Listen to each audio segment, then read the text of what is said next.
Dear students, আজ আমরা personal স্পিচের একটি বিশেষ স্পিচ প্রিপোজিশন নিয়ে আলোচনা করব। প্রিপোজিশন নিয়ে ছাত্রছাত্রীদের অনেকে সুস্পষ্ট ধারণা নেই। যেমন ধরো, ইন এবং অ্যাট এই প্রিপোজিশন দুটি কোনো স্থানের পূর্বে তার ব্যবহার নিয়ে একটা মতপার্থক্য থেকেই থাকে। মডার্ন ইংলিশ গ্রামার বলছে কোনো স্থানের আগে ইন এবং অ্যাট উভয়ই বসতে পারে এবং এটি সম্পূর্ণ সঠিক।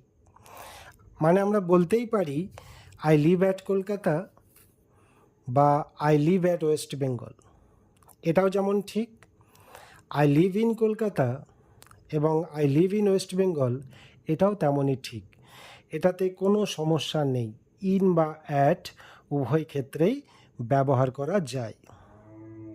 মজার বিষয় হলো, কোথাও কোথাও আমরা বলতে শুনেছি বা কোথাও দেখেওছি যে বড় স্থান বা বড় জায়গা হলে নাকি ইন বসে, ছোট স্থান বা ছোট জায়গা হলে নাকি অ্যাট বসে। এই তথ্য সম্পূর্ণরূপে ভুল।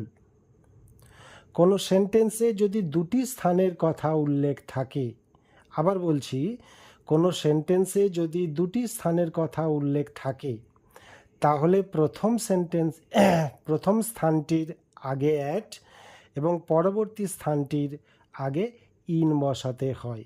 যেমন I live at Kolkata in West Bengal. এখানে কলকাতা এবং ওয়েস্ট বেঙ্গল দুটি স্থান আছে, তাই প্রথম স্থানটির আগে অ্যাট, সেই জন্য অ্যাট কলকাতা, এবং দ্বিতীয় স্থানটি হলো ওয়েস্ট বেঙ্গল, তার আগে ইন, এই জন্য ইন কলকাতা। একইভাবে আমরা বলতে পারি I live at West Bengal in India. আবার বলতে পারি I live at India in Asia continent. তাহলে বোঝা গেল ইন এবং অ্যাটের ব্যবহার তোমাদের সামনে উপস্থাপিত করলাম যেভাবে। আশা করছি কনসেপ্ট ক্লিয়ার হয়েছে। ধন্যবাদ।